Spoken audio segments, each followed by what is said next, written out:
Hello everyone, welcome to my channel rider Munna.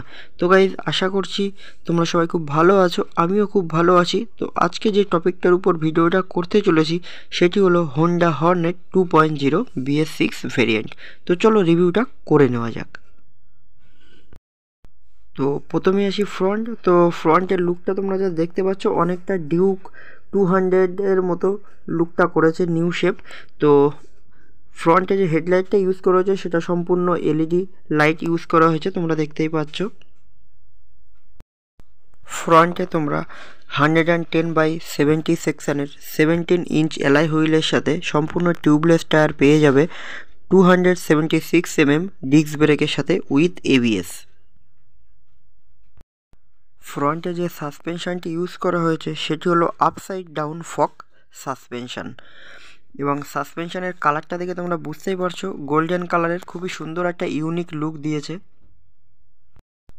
Front ভাইজারের হেডলাইটের উপরে তোমরা হোন্ডার লোগো পেয়ে যাবে, এবং right side and left side tank ভাইজারে তোমরা যে ক্রোম ব্র্যান্ডিং হোন্ডার সেটা দেখতে পাবে। তো হ্যান্ডেলটা দেখে তোমরা বুঝতেই পারছো, নর্মালি পাইপ হ্যান্ডেল ইউজ করা হয়েছে, এবং হ্যান্ডেলের শেপটা জাস্ট এরকম।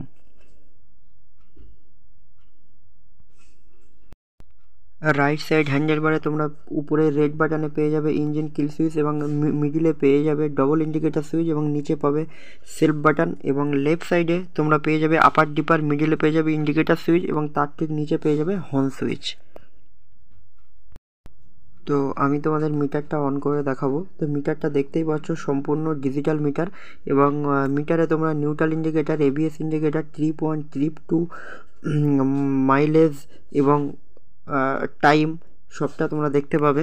এই ওডোমিটার, ট্রিপ 1, ট্রিপ 2 টোটালটাই এখানে শো করবে। তো এরপর আসি ফুয়েল ট্যাঙ্ক। তো ফুয়েল ট্যাঙ্কের ক্যাপাসিটি হলো 12 লিটার, তো যেটার মাইলেজ প্রোভাইড করবে 45 থেকে 48 কিমি পার লিটার অ্যাভারেজ। তো ফুয়েল ট্যাঙ্কটা তোমরা দেখে বুঝতেই পারছো যে ম্যাট অ্যান্ড গ্লোজি কালার কম্বিনেশনের সাথে খুবই সুন্দর একটা কালার ম্যাচিং করেছে, এবং ফুয়েল ট্যাঙ্কের শেপটাও দারুণ।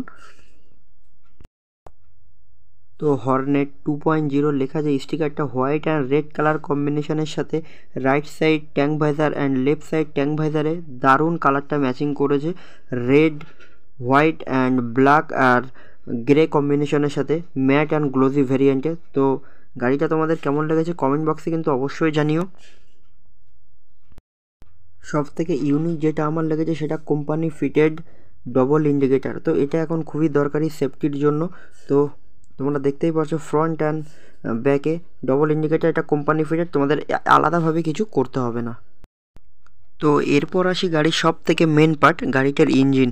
তো এটি হলো 184.4 সিসি ইঞ্জিন, যার ম্যাক্সিমাম পাওয়ার হলো 17.3 bhp, 8500 RPM, এবং ম্যাক্সিমাম টর্ক হলো 15.9 নিউটন মিটার, 6000 RPM, এবং রাইডিং রেঞ্জ হলো 508 কিমি, এবং টপ স্পিড সেটি হলো 130 কিমি পার আওয়ার, এবং যে 5 স্পিড ম্যানুয়াল ট্রান্সমিশন ইউজ করা হয়েছে, 1 ডাউন 4 আপ।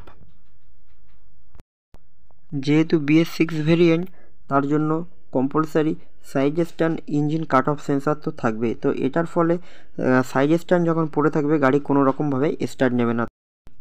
তো রেয়ার হুইলে তোমরা পেয়ে যাবে 140/70 সেকশনের 17 ইঞ্চ অ্যালয় হুইলের সাথে তোমরা 220 এর ডিস্ক ব্রেক পেয়ে যাবে রেয়ারে, বাট এটা কিন্তু উইদাউট ABS, কোনো ABS পাবে না পিছনে, জাস্ট ফ্রন্টে তোমরা ABS পাবে, এবং কোম্পানি ফিটেড তোমরা সারি গার্ড পেয়ে যাবে, যেটা তোমাদের এক্সট্রা কোনো রকমভাবে ফিটিং করতে হবে না, আলাদা কোনো কস্টও দিতে হবে না।